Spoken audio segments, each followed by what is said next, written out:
Last अपन ने पढ़ लिया था ICAI के बारे में कि 1949 हमने पढ़ा था 1949 और 1949 में क्या क्या हुआ था? ICAI की क्या हुई थी? स्थापना कब हुई? 1 जुलाई 1949। ठीक है। दूसरा आपका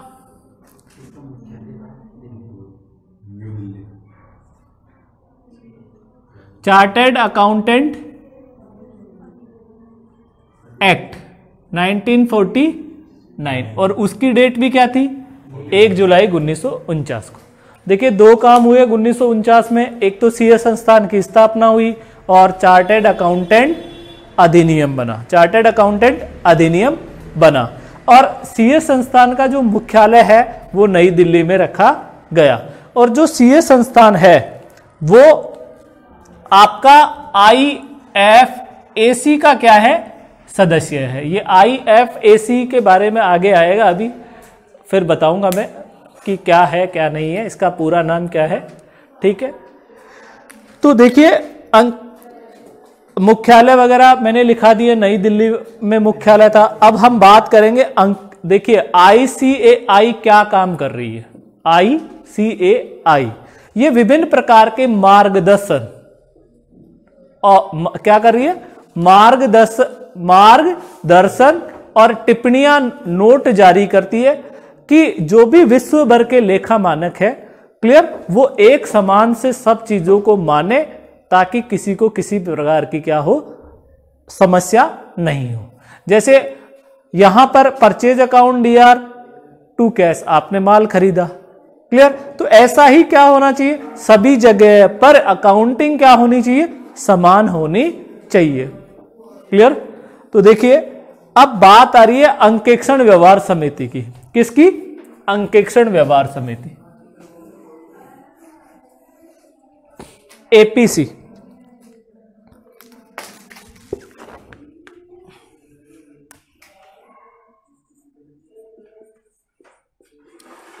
अंकेक्षण व्यवहार समिति,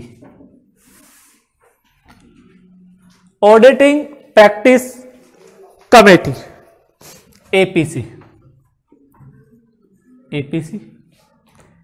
APC का पूरा नाम है ऑडिटिंग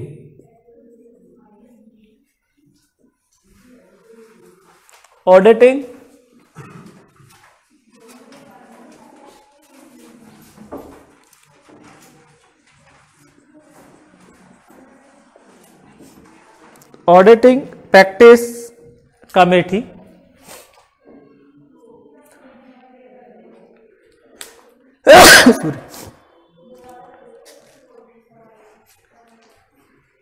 ऑडिटिंग प्रैक्टिस कमेटी। देखिए क्या हुआ, पहले ये समिति बनाई गई और इस समिति का फिर क्या कर दिया गया? नाम परिवर्तित कर दिया गया। और इसका जो नाम परिवर्तित किया जुलाई 2002 में किया गया। कब किया गया? जुलाई 2002 में। और नाम परिवर्तित करके इसका बना दिया APC से AASB। क्या बना दिया? AASB। बोले तो अंकेक्षण तथा आश्वासन मानक मंडल। अंकेक्षण तथा आश्वासन, अंकेक्षण तथा आश्वासन मानक मंडल, APC। अंकेक्षण व्यवहार समिति का परिवर्तित नाम क्या रखा गया? अंकेक्षण तथा आश्वासन मानक मंडल। Auditing and assurance standard board. एक का मतलब auditing and assurance standard board, इसका पूरा नाम AASB का auditing and assurance standard board. परिवर्तित, इसका पहले नाम रखा गया अंकेक्षण व्यवहार समिति बनाई गई, लेकिन बाद में जुलाई 2002 में क्या हुआ, इसका नाम परिवर्तित, क्या नया नाम क्या रख दिया, अंकेक्षण तथा आश्वासन मानक मंडल।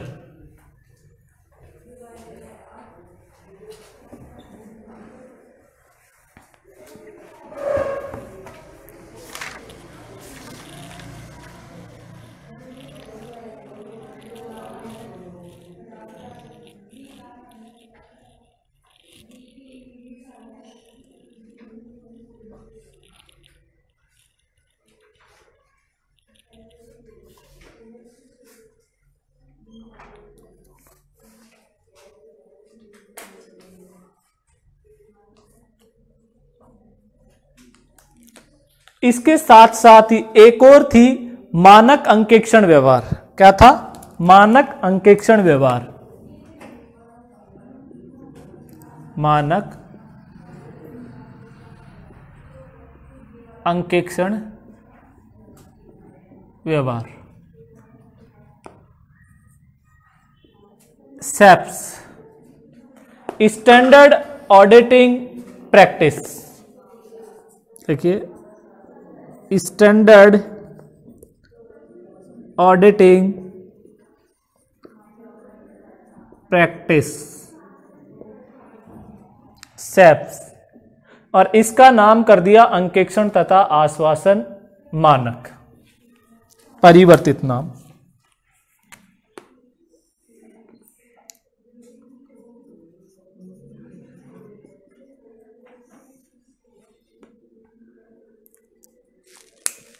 अंकेक्षण तथा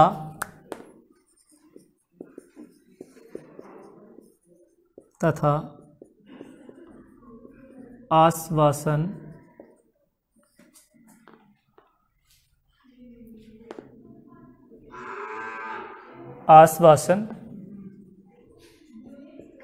मानक, auditing assurance standards,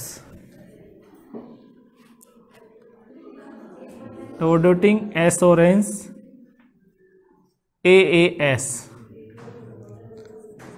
auditing assurance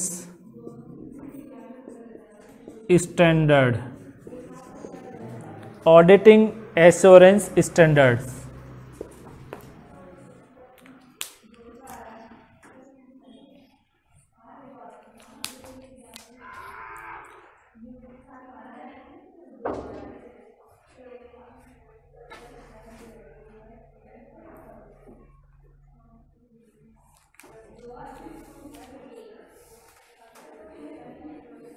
देखिए, मानक अंकेक्षण व्यवहार समिति परिवर्तित नाम क्या था, अंकेक्षण तथा आश्वासन मानक, ऑडिटिंग एश्योरेंस स्टैंडर्ड, SAP का पूरा नाम था AAS, परिवर्तित नाम, APC का पूरा नाम था AASB, auditing and assurance standard board.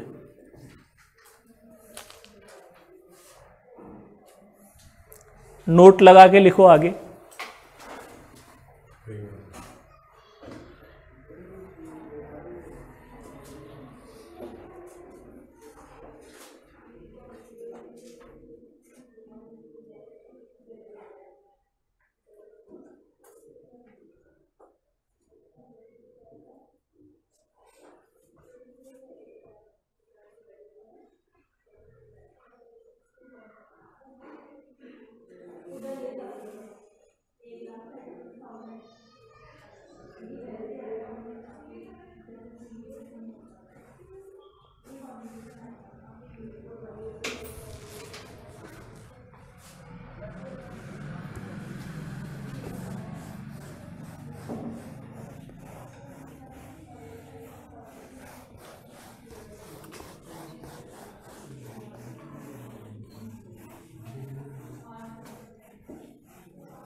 लिखो नोट।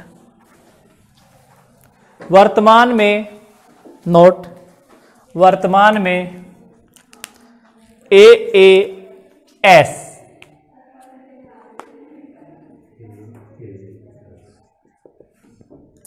वर्तमान में AAS को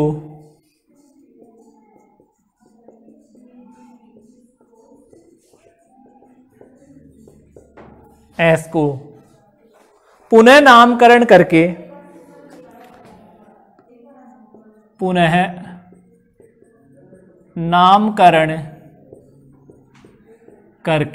पुनः नामकरण करके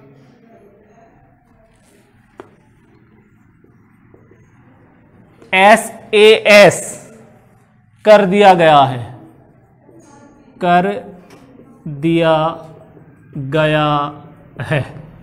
SAS कर दिया गया है। इसका पूरा नाम है SAS का standards of auditing, standards of auditing.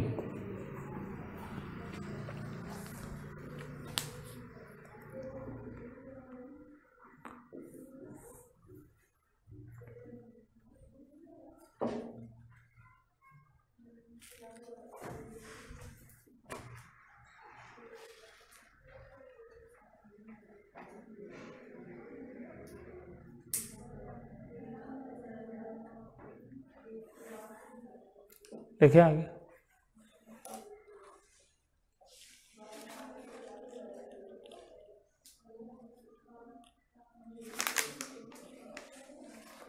फिर आगे लिखो एरो बना के। भारतीय चार्टर्ड अकाउंटेंट संस्थान ने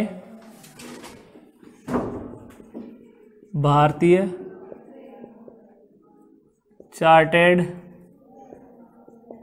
अकाउंटेंट्स संस्थान ने APC की स्थापना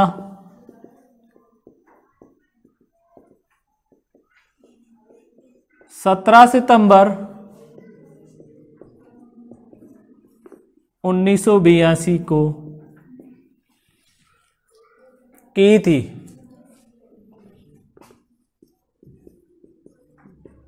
APC की स्थापना कब हुई थी? 17 नवंबर 1982 APC की स्थापना। Auditing practice committee,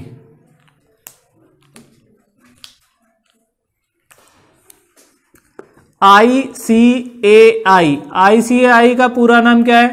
institute of chartered accountant of India. Clear? IFAC का सदस्य है,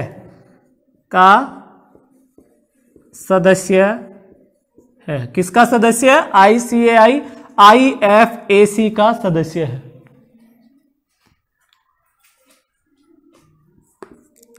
IFAC की स्थापना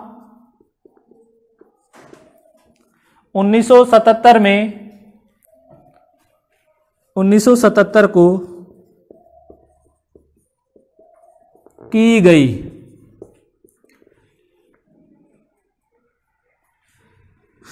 इसका पूरा नाम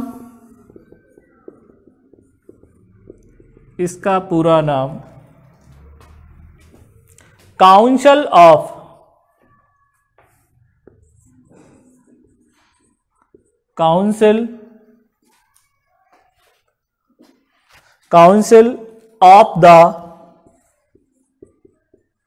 of the international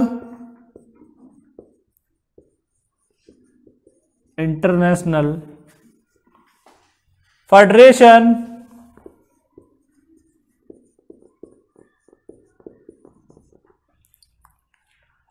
of accountants.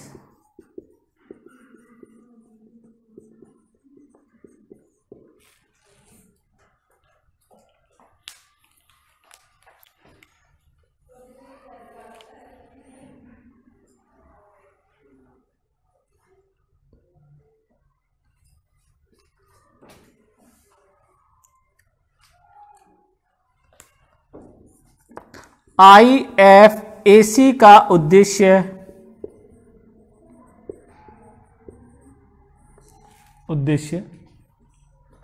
संपूर्ण विश्व में संपूर्ण विश्व में समान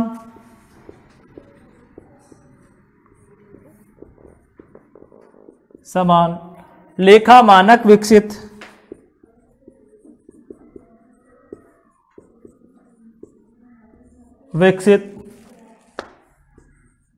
कर लेखांकन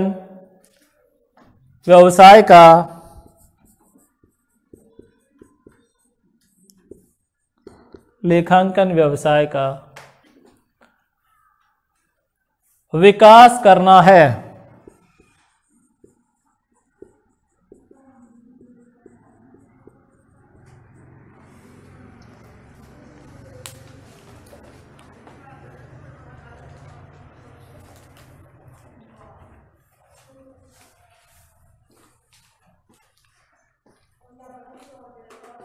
वापस देख लीजिए, एपीसी का पूरा नाम क्या था? ऑडिटिंग प्रैक्टिस कमेटी, ठीक है। और एपीसी को किसमें चेंज किया गया? परिवर्तित नाम क्या था एपीसी का? AASB। और सैप का परिवर्तित नाम क्या था? AAS। और AAS का वर्तमान में पुनः नामकरण कर दिया गया और इसे अब क्या बोला जाता है? Standards of auditing. Standard of auditing. In standard of auditing में अंकेक्षण के सिद्धांतों को बताया गया है कि आप किस प्रकार से ऑडिटिंग करेंगे, बहियों की, खातों की जांच कैसे करेंगे। फिर है भारतीय चार्टर्ड अकाउंटेंट संस्थान ने एपीसी की स्थापना की 17 सितंबर 1982 को। ICAI का पूरा नाम था institute of chartered accountant of India. ICAI किसका सदस्य है? IFAC का सदस्य है। IFAC की स्थापना कब हुई? 1977 को की गई। और उसका पूरा नाम क्या है IFAC का? Council of the international federation of accountants. और इसका जो मेन उद्देश्य है किसका? IFAC का, कि संपूर्ण विश्व में एक ही लेखा मानक विकसित किए जाए ताकि व्यवसाय जो भी कर रहे हैं, उद्योग धंधे हैं, व्यवसाय है, कंपनी है, उनका क्या हो? विकास हो। लेखांकन व्यवसाय का क्या हो? अच्छे से विकास हो। क्लियर?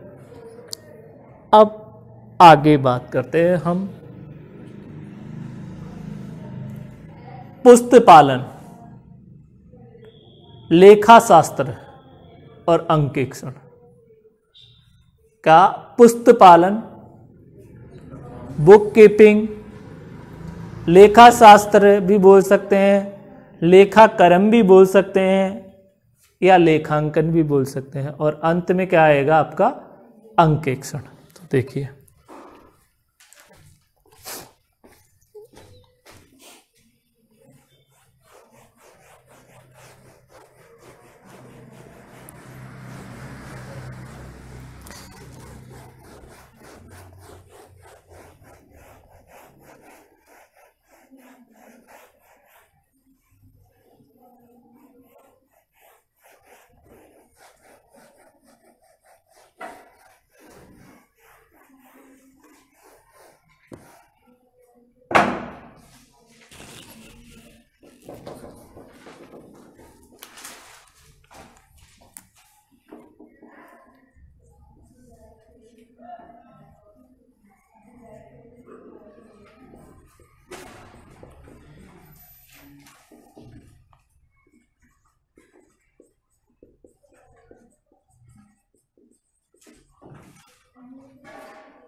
Book keeping.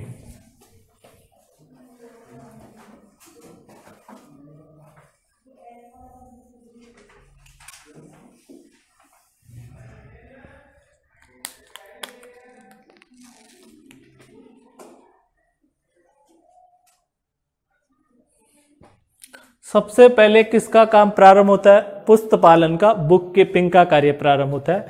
और जैसे ही बुक कीपिंग का कार्य समाप्त होता है तो आपके किसका काम स्टार्ट हो जाता है? लेखा शास्त्र।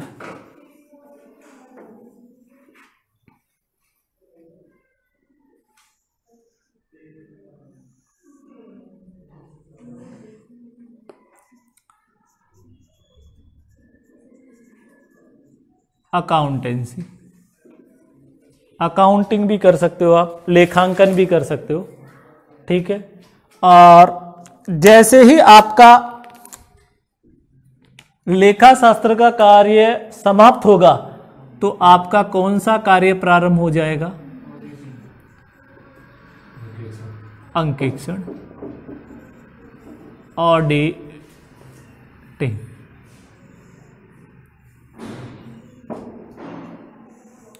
देखिए, वापस देख लीजिए, सबसे पहले कौन सा कार्य प्रारंभ होता है? पुस्त पालन का। और पुस्त पालन का कार्य समाप्त होते ही किसका काम प्रारंभ होगा? लेखाक्रम, लेखांकन या लेखा शास्त्र का। और जैसे ही लेखा शास्त्र का कार्य समाप्त होगा तो कौन सा कार्य प्रारंभ हो जाएगा? अंकेक्षण। तो सबसे प्रथम कौन सा कार्य किया जाएगा? आपका पुस्त पालन का कार्य किया जाएगा। सबसे अंत में कौन सा कार्य किया जाएगा? अंकेक्षण का कार्य किया जाएगा। और पुस्त पालन और अंकेक्षण का मध्य मार्ग ही क्या है? लेखा शास्त्र। क्लियर होगी बात? ठीक है। तो देखिए, जो अंकेक्षण होता है वो एक आलोचनात्मक कार्य होता है। क्लियर? उसमें क्या करते हो? आप आलोचना करते हो कि आपने खाते सही बनाए या गलत बनाए। इस अंकेक्षण का मतलब क्या होता है? खातों की या भइयों की सत्यता और शुद्धता की एक स्वतंत्र जांच होती है, वो आपकी क्या कहलाती है? अंकेक्षण। क्लियर? तो इसको क्या कहा? आलोचनात्मक कार्य।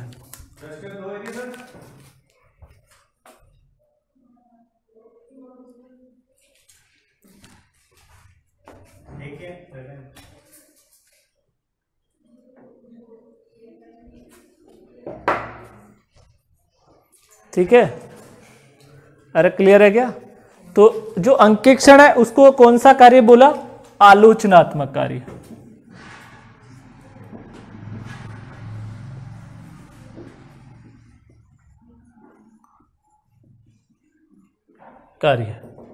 क्रिटिकल वर्क है ये।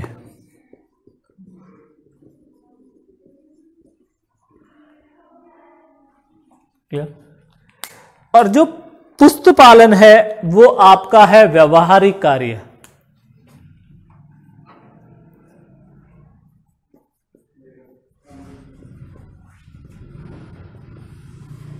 कौन सा कार्य? व्यवहारिक कार्य, प्रैक्टिकल वर्क है।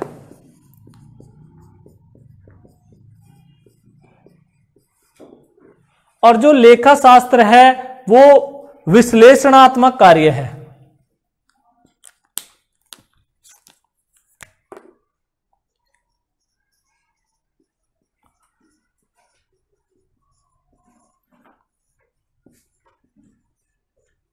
एनालिटिकल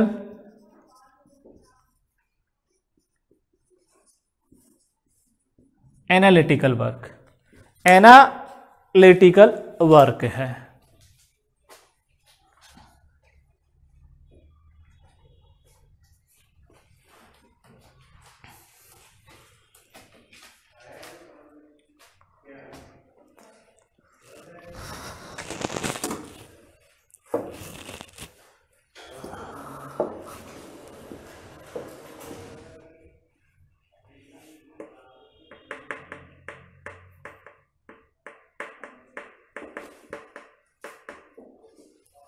पुस्त पालन, बुक कीपिंग व्यवहारिक कार्य है, प्रैक्टिकल वर्क है।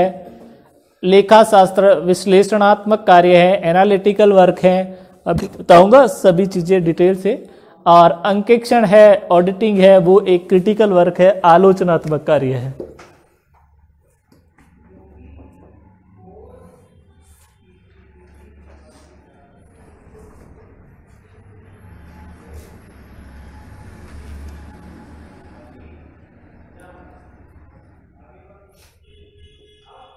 अब देखिए सबसे पहले आता है पुस्तपालन। पुस्तपालन किसे कहते हैं? देखिए सबसे पहले कौन सा कार्य था? बुक कीपिंग, पुस्तपालन, अर्थात व्यापारिक व्यवहारों को हिसाब किताब की बहियों में लिखने की कला को ही पुस्तपालन कहते हैं। जैसे हम जर्नल बनाते हैं, क्लियर, क्रय बही बनाते हैं, क्रय वापसी बही, रोकड़ बही, विक्रय बही, विक्रय वापसी बही, प्राप्य बही, देय बही, तो ये सब किस में आती है? बुक कीपिंग में आती है। अर्थात रोजनामचा, प्रारंभिक रेखे की पुस्तक, जर्नल बनाना। दूसरा, खाता बही में खतौनी करना, लेजर बनाते थे, खाते बनाते थे अलग अलग, cash account, capital account, clear, अब भूल गए, 11th क्लास में पढ़े थे, हो जाता है, ठीक है। और अंतिम था आपका शेष निकालना। शेष कैसे? लेजर बनाते थे, लेजर में इधर डेबिट क्या था, क्रेडिट क्या था, फिर इधर की साइड डेबिट का और क्रेडिट का बैलेंस निकाल के आपका बैलेंस कौन सा बच रहा है, डेबिट बैलेंस बच रहा है या क्रेडिट बैलेंस बच रहा है। तो देखिए पुस्तपालन में क्या किया जाता है, कौन कौन से कार्य शामिल होते हैं? जर्नल, रोजनामचा, दूसरा खतौनी, खाता बही में खतौनी, और शेष निकालने के कार्य किस में किए जाएंगे? बुक कीपिंग में किए जाएंगे। किस में किए जाएंगे? क्लियर।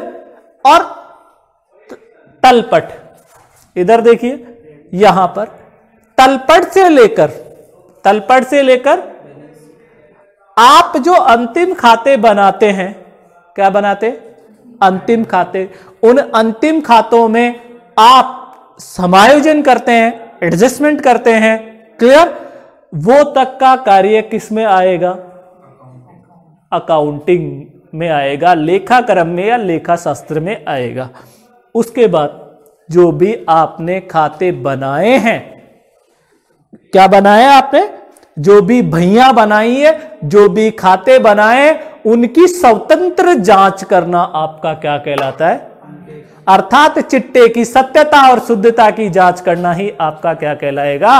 अंकेक्षण कहलाएगा। अर्थात जो आपने फाइनल 31 मार्च को जो बैलेंस शीट बनाई है वो वास्तव में सही है या नहीं है, क्लियर। उसको अंकेक्षक क्या करता है? अंकेक्षक उसकी जांच पड़ताल करता है, क्लियर, और वो एक रिपोर्ट देता है। उस रिपोर्ट में वो लिखता है कि आपने 31 मार्च को जिस कंपनी, जो भी आपकी कंपनी है XYZ, उसका जो चिट्टा बनाया है वो व्यापार की सही स्थिति को प्रकट करता है या नहीं, वो अपनी राय प्रकट करेगा, क्लियर। इसलिए अंकेक्षक को क्या कहा? आलोचनात्मक कार्य। क्लियर हो गई बात? ठीक है। वो 2 रिपोर्ट लिखता है, एक तो मर्यादित रिपोर्ट और एक अमर्यादित रिपोर्ट, जो ऑडिट में आपका लास्ट चैप्टर आएगा, मर्यादित रिपोर्ट और अमर्यादित रिपोर्ट का। क्लियर हो गई बात? तो अब आप लिखिए पुस्तपालन। पुस्तपालन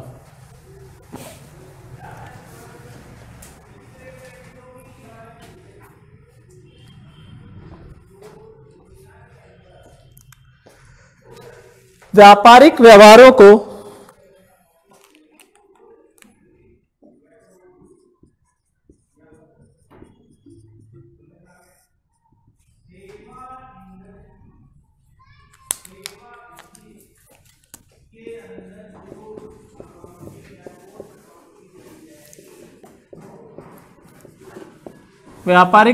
को हिसाब किताब की बहियों में, व्यापारिक व्यवहारों को हिसाब किताब की बहियों में लिखने की कला को ही पुस्तपालन कहते हैं, बुक कीपिंग कहेंगे।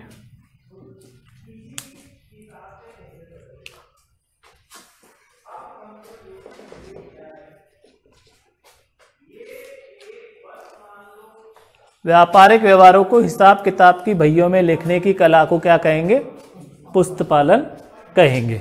देखिए अब पुस्त पालन में क्या क्या आता है, लिखिए। पुस्त पालन में निम्नलिखित निम्न कार्य शामिल है।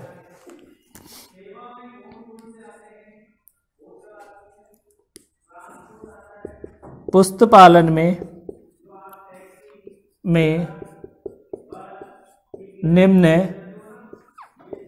कार्य शामिल है। देखिए पुस्त पालन में कौन कौन से कार्य शामिल है। रोज नामचा,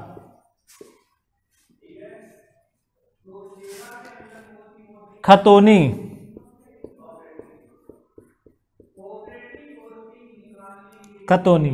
और शेष निकालना। शेष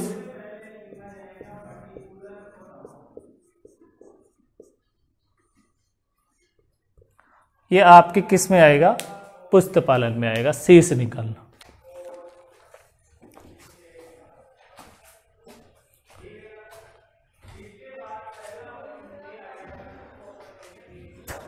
वापस देख लीजिए, व्यापारिक व्यवहारों को हिसाब किताब की बहियों में लिखने की कला को ही क्या कहेंगे, पुस्त पालन कहेंगे। जैसे आप जर्नल बना रहे हो, क्लियर, ठीक है, जर्नल से खाता बही में खतौनी कर रहे हो, और खतौनी करने के बाद जो भी आपने खाते बनाए उन खातों के शेष निकाल रहे हो कि हमारे पास कैश का कितना बैलेंस है, डेबिट बैलेंस है कि क्रेडिट बैलेंस है, क्लियर, परचेज का कितना बैलेंस है, सेल्स का कितना बैलेंस है। ये सारे काम आपके किस में आएंगे, पुस्त पालन में आएंगे, बुक कीपिंग में आएंगे, क्लियर। तो ये आपके क्वेश्चन आ जाता है कि पुस्त पालन व अंकेक्षण में अंतर बताइए, क्लियर। तो अगर आपको पुस्त पालन के बारे में ही नहीं पता तो फिर अंतर के बारे में कैसे आएगा, क्लियर। तो इसलिए मैंने यहाँ पुस्त पालन के बारे में कराया है, आगे करवाएंगे, अंतर भी करवाएंगे, किस किस में, पुस्त पालन और अंकेक्षण में अंतर, ठीक है। उसके बाद आपका जो कार्य प्रारंभ होगा, देखिए क्वेश्चन, प्रथम कार्य कौन सा है, जैसे ही पुस्त पालन समाप्त होगा कौन सा कार्य प्रारंभ होगा, और अकाउंटिंग जैसे ही समाप्त तो कौन सा कार्य प्रारंभ होगा। आपने पहले शुरू के 2 काम नहीं किए तो आप तीसरा कार्य नहीं कर सकते।